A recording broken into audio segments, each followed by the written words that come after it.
Hello and welcome. You're watching Vision Plus.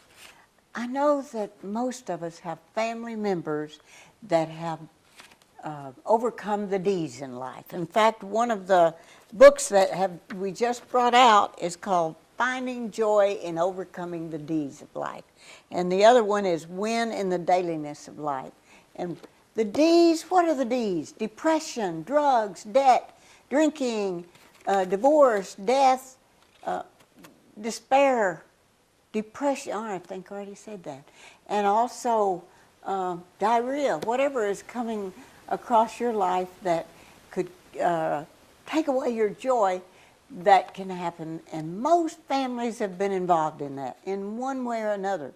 Now you're going to meet a young lady that I heard speak at church Sunday, and she lives in this area momentarily with her parents while she's on R&R, I guess, from Overland Missions in Livingstone, Zambia. Mariel Brantley, and she can correct me, she's the expedition leader. This young, beautiful lady has been there. So welcome to Vision Plus and to people that love to find out how in the world you overcame drugs and drinking. Thank you. Well, thank you for having me first. A little background information on me. I grew up in Florida, and my parents, grounded me in a church at an early age, and I was at church every Sunday and Wednesday and Thursday and prayer meeting and intercessory prayer, you name it, I was there. So I definitely had a very firm foundation in that. I went to a private high school. I definitely, knew the right way to go. But unfortunately, as many people who grow up in the church, as time went on, the things that you see when you're in ministry, when your parents are in leadership, you see a lot of things that can honestly jade you. And I allowed a lot of things to jade me. So after high school, I pretty much... What were some of the things that jaded you? I would say, I would see hypocrisies within leadership. Okay. And it's definitely, it fallbacks on me, but honestly, it's what the devil does to really make you have doubt in the Lord and doubt in people's relationship. And I think I also saw my parents struggle so much financially and in their marriage. They're still married to this day, thank you, Jesus. But I just thought, why, being a Christian, does it make it so hard? Why does it seem like the world has it easy, but Christians have it so hard? Like, what's the point? Isn't God supposed to make it better? So a lot of those things just kind of added up after time. And so pretty much after high school, I was like, you're cool, you're not cool, peace, I'm out. And so I kind of just went my own way. I lived on my own, and I started... I went to school a little bit, worked on my own. I had freedom in the respect of not being in my parents' household anymore. But I also was ready to test the world and explore it for myself. And so I did. I did a very good job at it. And shortly, after that, I found myself in drugs and alcohol. And I had a boyfriend that I was living with. The relationship was violent at times and very volatile. And that over a period of about 3 to 5 years, I hit some really big rock bottoms. And I remember specifically one of the times, it happened twice, that the Lord spoke to me during those years. And one was after a bender. It was a 3-day, mark the days off the calendar. They didn't even ever exist. And I was coming back from a friend's house, and I was driving over the intercoastal from the beaches to the mainland in Florida. And I just remember thinking, your lungs feel like a brick because you smoked like 4 packs of cigarettes, and you look like, something ran over you, and nobody knows where you've been at for the past 3 days. You are such a loser. And the moment that I said that word in my mind, immediately this image in my head popped of me standing on a pulpit preaching in front of a congregation of people. And I'll tell you, that freaked me out because I had put God on the shelf, and I said, I'm going to just put you here for now, and I'm going to explore what I really believe, not what's been crammed down my throat my whole life, but what I believe. And so for that to pop up, I was like, sweet Jesus, where did that come from? And so I just kind of like thought, okay, I don't know where that was. I'm just going to ignore it. So I went on. And then about a year later, I was sitting on the couch at my boyfriend's house. We lived together, and it was another night after partying and everything. And he's playing PlayStation Tiger Woods, and I'm sitting on the couch, and I'm like, I thought to myself, I was the president of medical club, president of art club. I was the varsity captain of soccer, of volleyball. I was involved in every extracurricular activity you could think of in school. I was an honor roll student. I was a golden child in all respects. Went to a private school, everything. And here I'm sitting on a couch, not in college, watching some dude play video games. Like, you were such a loser. And the moment that I said that word, again, bam, that same image popped in my head, and it freaked me out again. And I thought, why is that happening? Like, I don't want to think about that. I don't want to think about God. I don't want to entertain that thought. That's not who I'm going to be. I have a million other opportunities that I can look into in my life, but that is not one of them. And so I just excused it away. And it wasn't long after that that I decided to end things with my boyfriend at the time. Things had gotten pretty bad, and I called my mom and dad for the first time in 3 years, and I said, Mom and Dad, I want to come home. How about Monday? I'll come. It was a Friday that I called her. 45 minutes later, my mom showed up with 4 guys from the church, my 2 sisters, and my sister's fiance. They knocked on the door, they walked in, they picked up my bed, and they walked out. As I was sitting on that same very couch, I just thought, is this really happening right now? Like, okay, I guess so. And so I'd like to say that was when I turned things around, but it definitely wasn't. I think when you are really running from truth, you run hard and as hard as you can until you're completely broken. And I wasn't. You would think that it's broken, but I wasn't quite broken yet. So a few more years passed, and I still, got myself together in some respects as far as romance was concerned. I would check that off the list. Okay, don't do that again, But there was other life lessons that I hadn't, conquered yet in my mind. So I ended up. What were some of those life lessons? Like learning how to balance a social life and a job and what your priorities are. When you're a young single female and you can get into any club in town before you're even 21, there's a power that goes with it. It's an excitement, and so you pretty much can do anything and everything you want, and so you can get lost in that and forget about actually who you're going to be 5 years from then. Forget even 5 years. Forget it, more like a year from then. Who's that person going to be? So those are the things that I struggle with. And I bounced around with professions. I did insurance. I did retail. I worked for a photography company. I mean, I did anything and everything. Just tried it all. But nothing was working.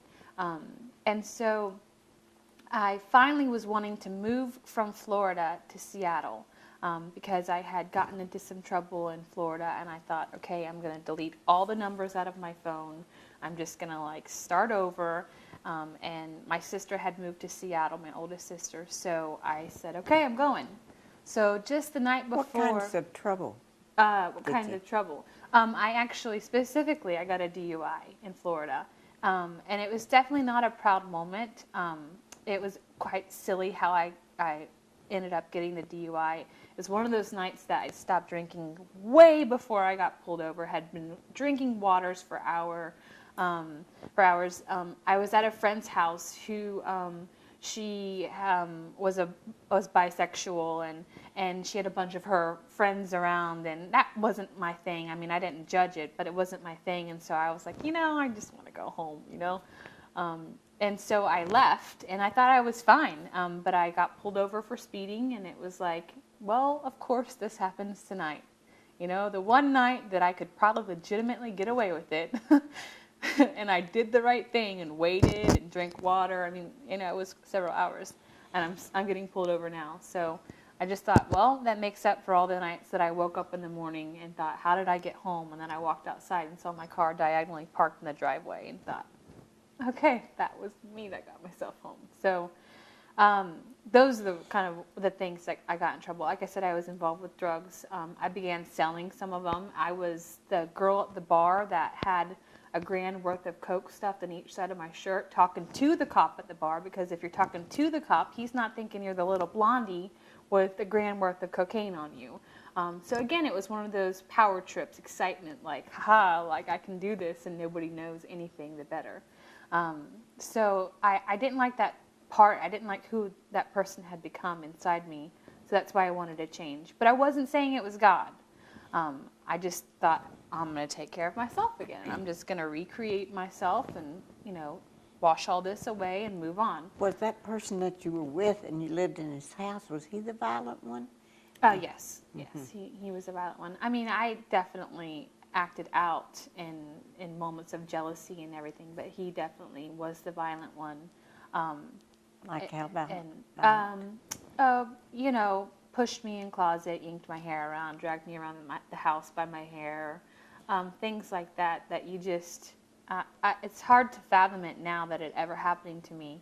But he actually proposed to me and I said yes. And 5 days in, he came home and he did something in the room in bed and he pulled the covers off. So I pulled him back and he turned around and he whacked me as hard as he could with his elbow.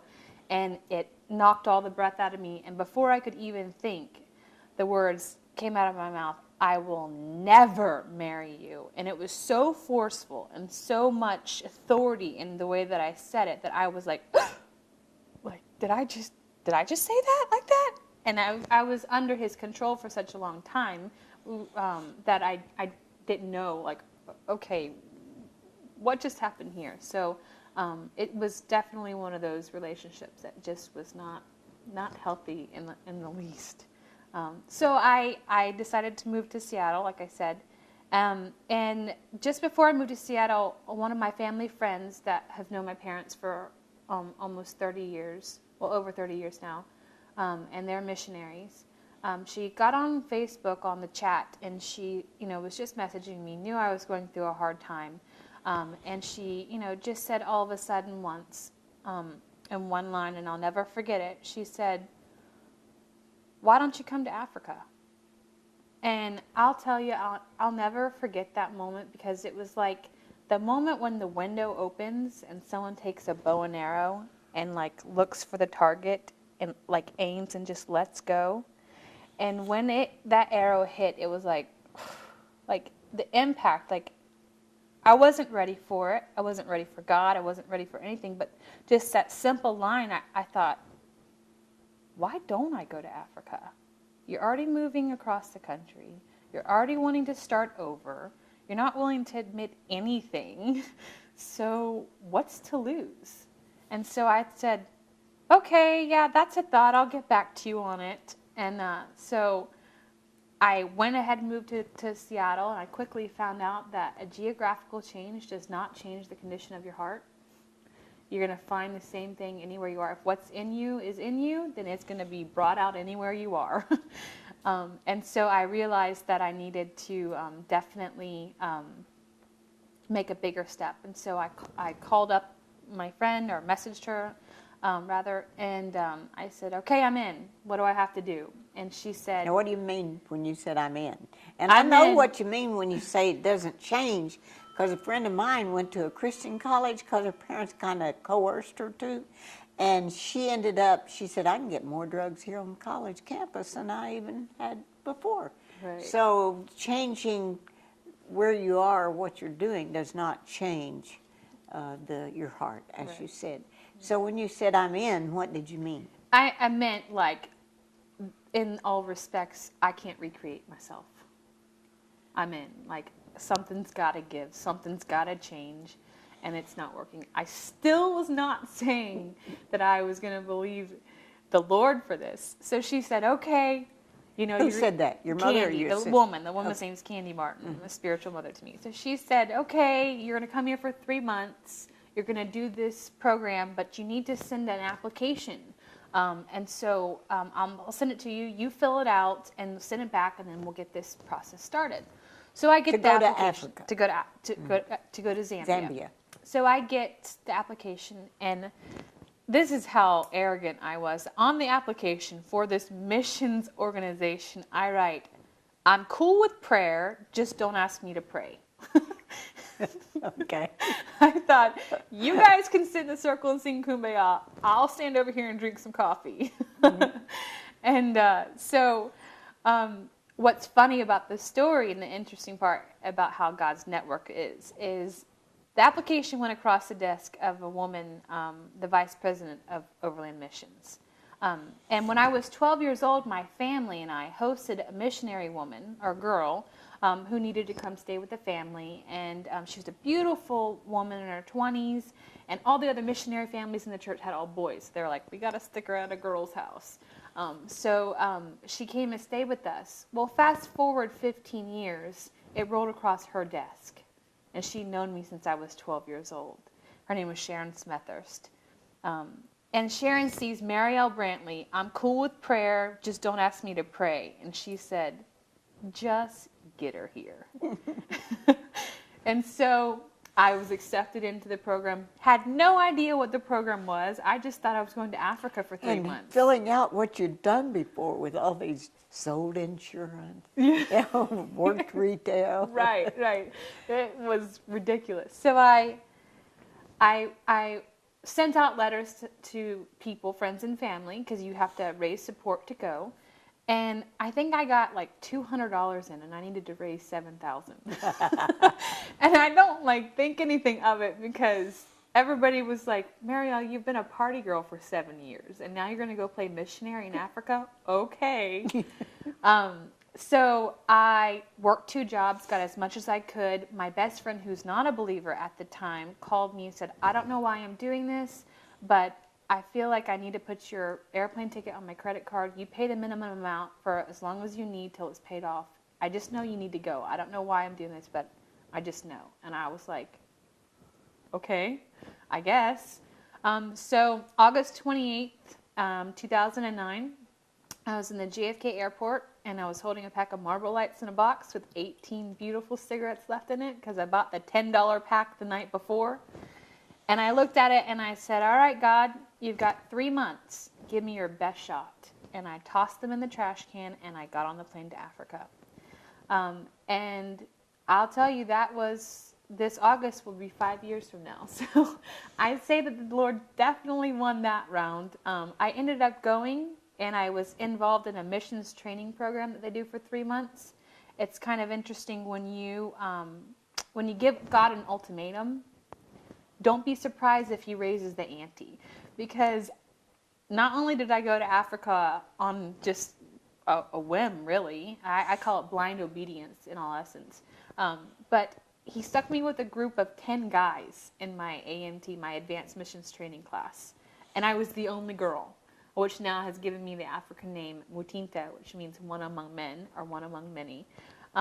It was a very interesting, very interesting AMT. And it was like, okay, God, you're going to, I challenge you to 3 months, and you take the 3 months and raise me and put me with 10 guys to do it with. All righty then. So since then, it's been an absolute astonishing journey that I've gone through. I have retraced the steps of David Livingstone through Zambia, Zimbabwe. I've gone into Namibia. I've traveled with well-known revival preacher Rodney Howard-Browne. I have served kings and queens of Africa and chiefs among chiefs. I have been, welcomed into places, welcomed into countries just because I had the favor of God in my life. And I said yes. And it just, I want to know about those 3 months with the 10 guys. When you got off the plane, tell us right there what happened that moment. When I got off the plane, I'll say that it was not easy. I was definitely in culture shock. But I remember I hadn't slept through the night in years. I was definitely tormented for years.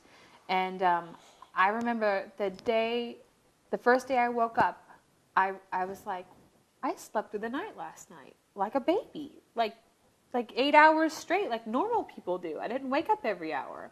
And it was just kind of like the first step of, knowing, okay, God is with me in this. It's just as simple as getting sleep. It's funny sometimes. You don't need some gold falling from a ceiling or, rubies showing up out of your eyeballs. Like sometimes God's just very, very simple and just let me get some sleep, and that's all that your heart needs, What kind of place were you sleeping in the 3 months that you were there?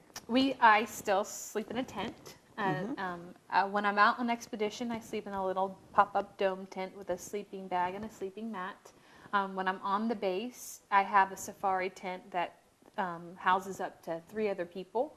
It's on a cement foundation and has a little thatch roof over the top, so it's not as bad as it seems. But I have a beautiful garden outside, and I have flowers in my garden. Well, what did those guys think about you? The guys. The 3 months you were there first. Well, it was definitely challenging at times. There was, I'll tell you one story quickly. We have a Come Back Alive course, which is we learn how to basically survive on our own in the bush and build a shelter. And we had this test where they had us look up GPS coordinates, pick up a package. We had to stay overnight, build a fire, build a shelter, and live and survive it. So we accepted the challenge and went to the coordinates, found 3 chickens, a bag of rice, and salt. And we had only been given 10 minutes to gather our items for that, and 10 items that we were all as one allowed to bring. So we had to hike down the gorge into the Zambezi River, and we had to make a shelter and build a fire and keep it going all night. Well, obviously we were having chicken for dinner. But personally, I go to Publix and get Publix chicken. I don't chop off chicken heads and pluck their feathers, but apparently I was then. So we went through this process, and we got down at the gorge, and we're looking at these chickens, and I'm like, I'll try anything, once. And I'm like, I'll kill the first chicken just so I can say I did. So they're like, okay. Well, the guys decided to untie the chicken legs because they thought it would be funny. So I whack the first chicken, and I don't do a good job because I, had my eyes shut when I was swinging. And so the guys let the chicken go, and it starts flipping and doing somersaults, and it's like a sprinkler with its blood coming out of its neck. And we had some of the dogs from the base follow us down, so it was just utter chaos, and everything was just going nuts. And then we had the next step, we're like, okay, well, we've got to pluck. After we got through that chaotic moment, we thought, okay, we've got to pluck these chickens now. And so I knew, and there was one local girl that was there with us, and she goes, you got to dunk it in hot water. Well, the guys in my group said, no, you can't dunk it in hot water. If you dunk it in hot water, it's going to cook the internal organs, and then it's going to taint the meat, and we're going to eat it, and we're all die and fail the class because it's come back alive. And I thought, I think we should go with what the local says. She's been doing this her whole life. And for 45 minutes we argued about this. And so finally I was like, fine, you're not going to let me do it the way that they do it, then you're all going to have to help me pluck these chickens. And so they said, okay, fine. So they all plucked the chickens, and I don't know if anyone ever knows how a chicken looks when you pluck it without dunking it in water, but it is not pretty, and it is everywhere. So we have feathers and skin and fat and everything everywhere. And so we get it all sorted a while later. And remember, this is Come Back Alive, and we have limited items. So we've got a pot, we've got a spoon, we've got a knife, we've got an axe, we've got toilet paper. I made them bring toilet paper. And just a few other items, and no utensils. So we finished handling the chickens, and I wash my hands with water that I can, and then we all cook the chicken, and then we eat it with our hands the night, make it through the night barely. The next day our teacher comes, and they're like, how did it go? And I'm like, I don't want to talk about it. Then we get up, we hike back up to the base. Around lunchtime, everyone started to kind of feel nauseous, and I felt nauseous, and I said, does anybody else not feel very well? I don't really feel right. And it turned out every single person who handled the chicken got salmonella poisoning. And we were sick for weeks. And you will want to hear more about what went on, so we're going to continue this and let you hear more about salmonella, and maybe some other things that happened over in Africa, Zambia, Africa, for Mariel Brantley.